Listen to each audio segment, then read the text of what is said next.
নমস্কার বন্ধুরা, welcome back to live আড্ডা ফুটবল। তো বন্ধুরা, আরও একটা নতুন ভিডিওতে তোমাদের সকলকে স্বাগত জানাই। বন্ধুরা, ভিডিওটা শুরু করার আগে তোমাদের কাছে একটাই অনুরোধ, সেটা হচ্ছে যে আমাদের এই চ্যানেলে যারা প্রথমবার তারা কিন্তু অবশ্যই আমাদের এই চ্যানেলটাকে সাবস্ক্রাইব করে পাশের বেল আইকনটি অল করে রাখবে, যাতে সবার প্রথমেই এরকম খেলার আপডেট তোমাদের কাছে পৌঁছে যায়। বন্ধুরা, ইতিমধ্যে আইএসএল শুরু হবে।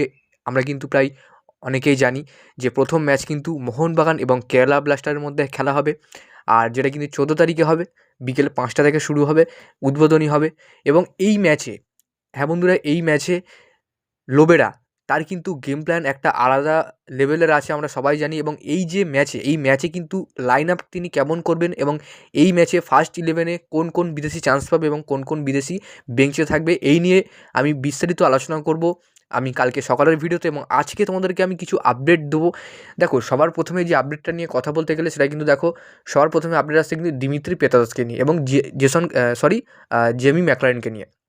তো দেখো, এই দুটো বিদেশির মধ্যে কিন্তু এখন মোহনবাগান সমর্থকদের সবথেকে বড় যে প্রশ্নটা হচ্ছে যে এই দুটো বিদেশির মধ্যে কোন বিদেশি ফার্স্ট 11-এ চান্স পাবে।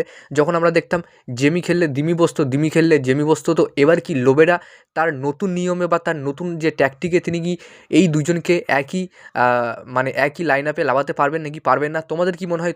তোমাদের মতামতটা অবশ্যই কমেন্ট বক্সে জানিয়ে দিও যে তোমাদের মনে হয় আদৌ কি লোবেরা এই দুটো প্লেয়ারকে একসাথে খেলাতে পারবে নাকি পারবে না? তো তোমাদের মতামতটা কিন্তু অবশ্যই আমি নিচে দেখতে চাই কমেন্ট বক্সে।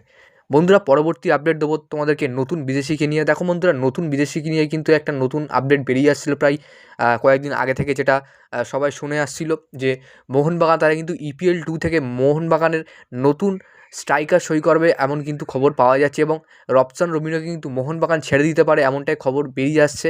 তবে এই যে গুজবটা বেরিয়ে আসছে, এটা কিন্তু একদম সম্পূর্ণ কিন্তু মিথ্যা গুজব। এবং অনেকে বলছে যে রবসান রবিনো মোহনবাগানে চলবে না, মোহনবাগানে এই লেভেলের প্লেয়ার এখনও পর্যন্ত কেউ আসেনি। অনেকে বলছে যে এরম প্লেয়ার মোহনবাগান আমরা কোনোদিন দেখিনি, এত স্লো প্লেয়ার। দেখো, অনেকে বলছে প্লেয়ারের স্কিল আছে, প্লেয়ার পাসিং ভালো, ড্রিবিলিটি ভালো করে, তো এরম অনেক বলছে। এবং অনেকে বলছে যে প্লেয়ার স্লো, অর্থাৎ প্লেয়ার কিন্তু ঠিকঠাক রানিংয়ে খেলতে পারছে না। তো এমন অনেক মতামত শোনা যাচ্ছে আর কি।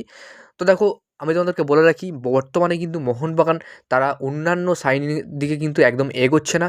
তবে এই আইএসএল যে সিজনটা চলছে, বা এই যে আইএসএল সিজনটা চলবে বা শুরু হচ্ছে, সেই সিজনের মাঝখান থেকে বা সামার ট্রান্সফার থেকে কিন্তু মোহনবাগান প্লেয়ার খোঁজা স্টার্ট করবে, এমনটা খবর আমার কাছে এসেছে যে সামার ট্রান্সফার উইন্ডো যখন খুলবে তখন কিন্তু মোহনবাগান নতুন প্লেয়ারকে টার্গেট করতে পারে। তবে সেটা EPL 2 বা স্প্যানিশ লিগ বা স্কটল্যান্ড লিগ বা অস্ট্রেলিয়ার এ লিগ হতে পারে। এখনও কিন্তু পুরোপুরি ক্লিয়ারলি এটা জানানো যায়নি বা জানানো কিন্তু হয়নি, যার কারণে কিন্তু তোমাদেরকে আমি একদম কনফার্ম আপডেটটা দিতে পারছি না। তোর পরবর্তী তোমাদের আপডেটটা দেবো কিন্তু দেখো, মোহনবাগানের আর এই যে কেরালা ব্লাস্টারের খেলাটা তোমরা ফোনে বাদে কোথায় দেখবে, এবং ফোনেও যদি বা দেখো তোমরা কোথায় ফ্রিতে দেখবে? তোমরা কিন্তু অবশ্যই আমাকে প্রশ্ন করেছিল, কিছুদিন আগে আমাকে মেসেজ করেছিল ফেসবুকে, আমি রিপ্লাই দিতে পারিনি। তো যারা এই যে পুরো আইএসএল খেলাটা একদম ফ্রিতে নিজের ফোনে দেখতে চাও, তাহলে কিন্তু অবশ্যই আমাকে নিচে এই যে ভিডিওর নিচে কমেন্ট বক্সের নিচে কিন্তু কমেন্ট করতে পারো যে আমার লাগবে বা আমি ফ্রিতে খেলা দেখতে চাই। তাহলে কিন্তু অবশ্যই নিচে কমেন্ট করতে পারো, বা ভিডিও ডেসক্রিপশানে কিন্তু ফেসবুক পেজের লিঙ্ক আছে, ওখানে গিয়ে আমাকে মেসেজ করতে পারো, ফেসবুক পেজটা ফলো করে নিতে পারো। তাহলে কিন্তু অবশ্যই আমি তোমাদেরকে ফ্রিতে লিঙ্ক প্রোভাইড করতে পারবো। তো যাক বন্ধুরা, আজকের জন্য ভিডিওটা এতটাই ছিল। ভিডিওটা ভালো লাইক করে দিও, আর আমাদের এই চ্যানেলে প্রথমবারের জন্য হতে চ্যানেলটাকে সাবস্ক্রাইব করে পাশের বেল আইকনটি অল করে রাখো। ধন্যবাদ বন্ধুরা।